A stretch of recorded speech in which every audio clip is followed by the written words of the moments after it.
আৰু বিজেপি চৰকাৰৰ নেতৃত্ব এটা কথা পাহৰি যোৱা উচিত নহয় যে গাঁওখন বিজেপিত ইমপ্লিমেণ্ট নহয় বুলি গাঁও আন্দোলন আমি কিছু আমি কৰি দিলোঁ গতিকে সেই গাঁও আন্দোলনৰ যিটো খুব সামগ্ৰী এতিয়া চলি আছে গতিকে তেখেতসকলে এইটো কথা পাহৰা উচিত তেখেতসকলে প্ৰত্যুত্তৰ দিবলৈ বিজেপি ৰাইজ সাজু হৈ আছে এইটো কথা তেখেতে পাহৰি যোৱা উচিত কেৱল মাত্ৰ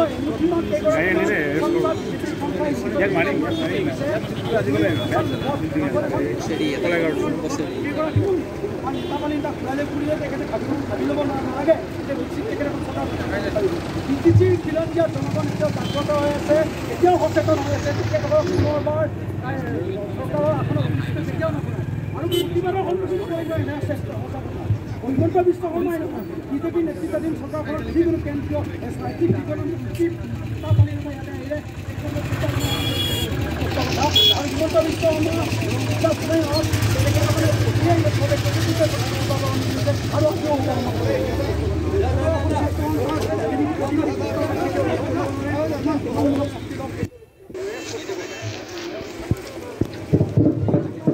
BJP, go back! Go back! Go back!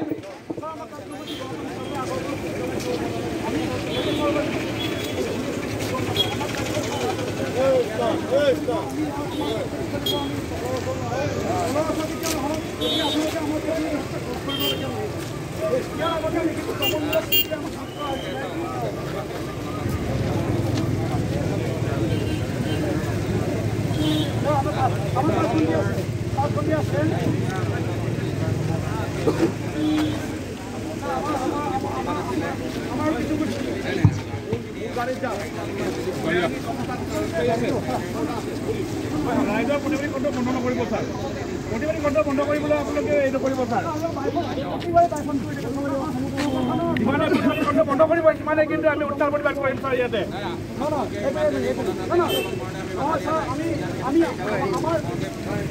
বছৰ আছে আমাৰ দেৰি হৈছে আমাৰ লগতে 1 বছৰ পৰা আৰম্ভ কৰিছে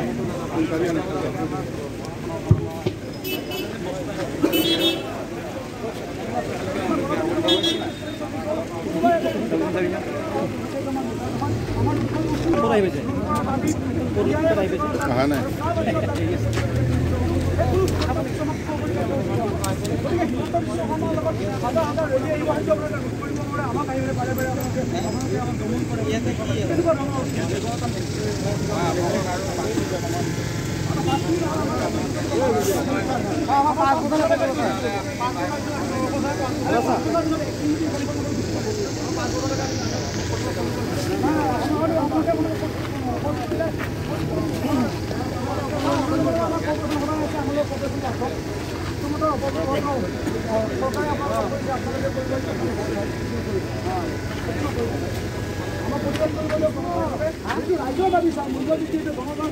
মাধমাৰ ঘটিছে সৰ্বসাধাৰণৰ দাবী মূল্যবৃদ্ধি শেষ কৰিব লাগে বেলেগ কোনো চৰকাৰখনে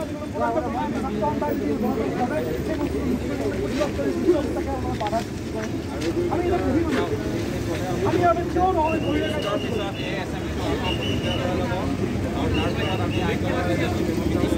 আমি সন্মুখৰ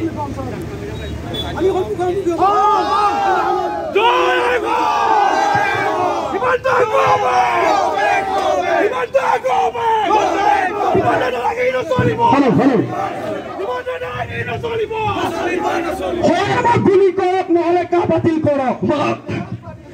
আমাক গুলি কৰক নহলে কা বাতিল কৰক বাতিল কৰক আমাক গুলি কৰক নহলে কা বাতিল কৰক বাতিল কৰক ক্ষমতাৰ অপব্যয় সহ্য কৰা নহব ক্ষমতাৰ অপব্যয় সহ্য কৰা নহব চৰকাৰৰ তলতে হৈ থকা অসমৰ ঠিক ঠিকা দিছো আমি অসমৰ যদি আমাৰ গণতান্ত্ৰিক প্ৰতিবাদত যদি ৰোধ কৰিব আহে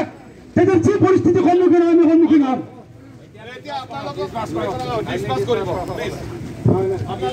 আমি নাজানো